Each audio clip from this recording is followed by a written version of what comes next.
Hi guys, welcome back to the channel. My name is Daniel and this is the G-Shock DW-5600e.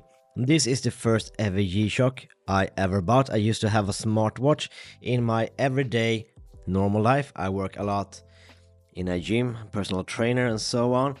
And I used to have a smartwatch, but it kind of annoyed me, to be honest, with the smartwatch. So I decided to get the G-Shock instead. And this is this is the essential G-Shock, you might say. And I'll explain more about that after we do the specifications. So what we have on this G-Shock is a 42mm diameter with a log-to-log of 48.9. A stated thickness of 13.4, but I measure a 12.5 on the shroud around that mineral glass. We're 200 meters of water resist, and the module running this one is an updated Casio G-Shock module called the 3229. Of course, there's no loom, but let's check out the backlight. And here is that backlight shot. And as you can see, it glows very bright, but also very briefly, just a couple of seconds. Now, there's supposed to be a way to have this last longer, but following, well, several guidelines on how to do it, I've been unable to prolong it. You're supposed to be able to have it for like 7 seconds. But yeah, following several guides online, I have yet been unable to do so on this model. So I don't know if this model lacks that function or if I'm doing something wrong. If you know, please comment down below. So there's a wide range of G-Shocks, right? With tons of different, we have Bluetooth, solar versions, radio controlled, and so on and so on. This has none of that. The functions we do have is a alarm. You can set multiple alarms actually.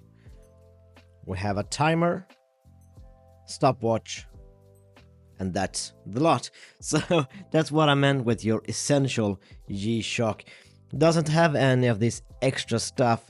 It has all that I need. When I do my work, I don't need multiple super banded blah blah blah blah. I need a watch that is tough, that keeps time, that won't break down, and that is cheap. This is less than $100, and it kind of made me rethink how I wear watches now. I do love my automatics and I do love my manual winds and so on, but morning time when I'm gonna run off with my daughter to preschool and stuff, this is kind of oftentimes what I grab.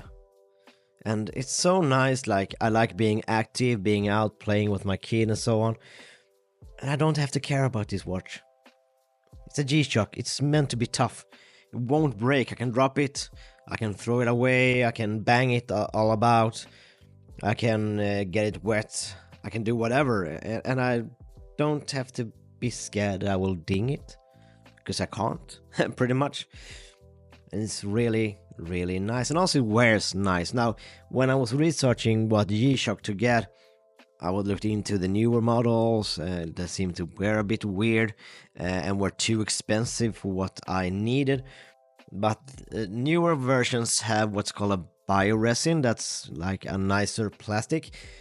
And someone in the watch community told me that, well, all newer G-Shocks have bioresin. Forget this one, it doesn't have bioresin, it's the old resin.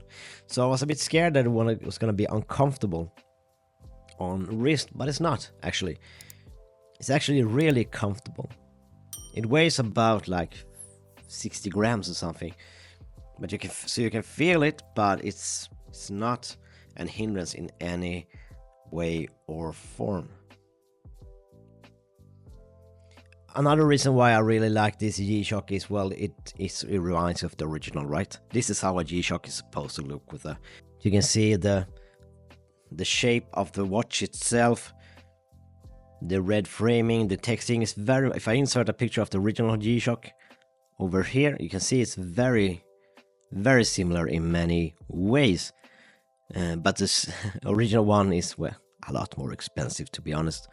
And I want to have a watch that I don't really have to care about how much it costs and so on.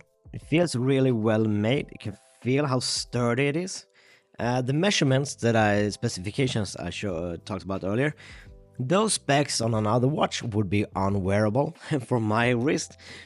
But well, the 50, what was it? 49 lug to lug, well, that includes this super curvature of the ends or the start of the strap. It doesn't wear like a 43mm watch, no, wears much smaller, great height and so on, and feels well made even though it's cheap.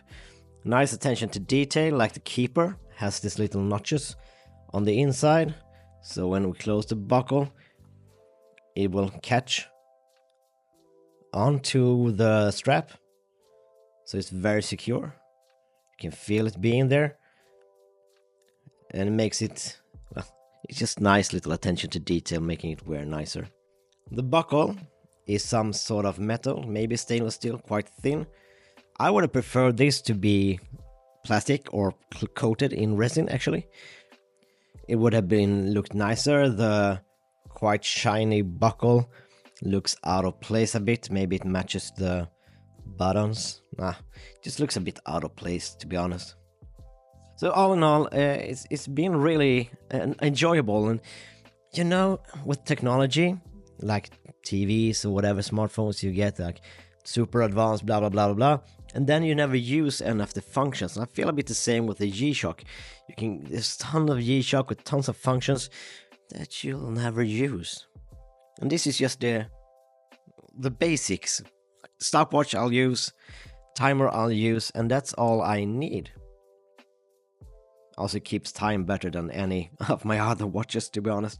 So I've been really happy with this watch. Any moans and niggles then? Well, I've read a lot about viewing angles on newer G-Shocks, and the viewing angle of this watch is actually really good.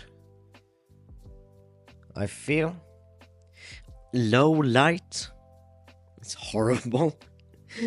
So since getting my daughter, when I put her to bed, I like having a decent lume on a watch, so I can keep track of time.